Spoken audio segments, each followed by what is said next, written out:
ఆకాశం విరిగినట్లు ఒక్కసారిగా కుదుపు, భారీ శబ్దంతో పేలుడు. సత్యసాయి జిల్లా కొమ్మరవాండ్లపల్లిలో అలజడి రేపింది. ఓ ఇంట్లో నిల్వ చేసిన డిటోనేటర్లు పేలాయి. ఈ దుర్ఘటనలో 4 ప్రాణాలు కోల్పోయారు, 24 మంది గాయపడ్డారు. శ్రీ సత్యసాయి జిల్లాలో తీవ్ర విషాదం నెలకొంది. కుమ్మరవాండ్లపల్లిలో ఓ ఇంట్లో భారీ శబ్దంతో డిటోనేటర్లు పేలాయి. వాటి తీవ్రతకు ఇల్లు నేలమట్టమైంది. పక్కనే ఉన్న మరో ఇల్లు పూర్తిగా కూలిపోగా ఇంకో ఇల్లు దెబ్బతింది. పేలుడు ధాటికి ఆ ప్రాంతంలో ఒక్కసారిగా భీతావాహ వాతావరణం ఏర్పడింది. ఏం జరిగిందో తెలుసుకునే లోపే తీవ్ర విషాదం నెలకొంది. రెప్పపాటులోనే కొందరు ప్రాణాలు కోల్పోయారు, పలువురు తీవ్రంగా గాయపడ్డారు. వీరిని హుటాహుటిన స్థానికులు ఆస్పత్రికి తరలించారు.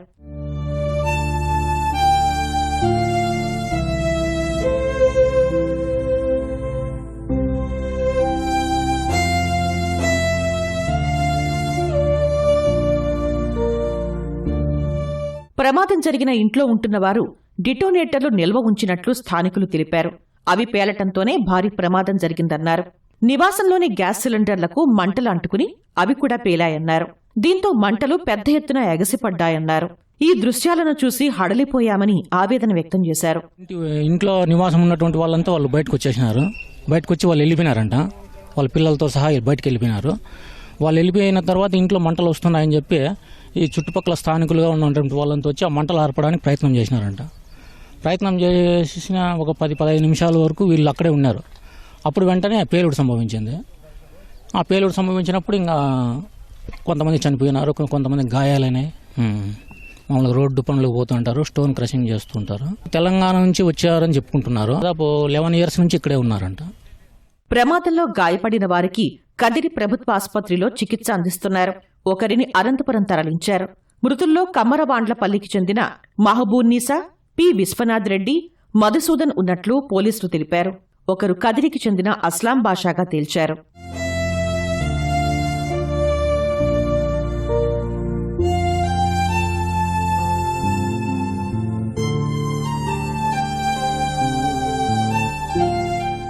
పేలుడు తర్వాత ఘటనాస్థలిని స్థానిక ఎమ్మెల్యే కందికుంట వెంకటప్రసాద్ పరిశీలించారు.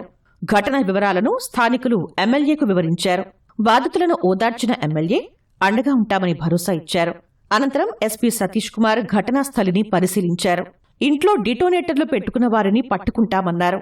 క్షతగాత్రుల పరిస్థితి నిలకడగానే ఉందన్నారు. వెంకన్న ఒక వ్యక్తి, తెలంగాణకు చెందిన వ్యక్తి, దాదాపు ఒక 10 సంవత్సరంగా ఇక్కడ వచ్చి నివసిస్తున్నట్టు తెలుస్తుంది. కొడుకు, తర్వాత కోడలు, తర్వాత కూతురు, వైఫ్, వాళ్ళిద్దరు పిల్లలు అని చెప్పేసి 6 ఇక్కడ నివసిస్తున్నారు. చెప్పిన విట్నెసెస్ ప్రకారం ఒక మంట వచ్చిన తర్వాత వాళ్ళు బయటకు వచ్చేసి అరిస్తున్నట్టు. సో అప్పుడు వాళ్ళు వెళ్ళిపోయారు.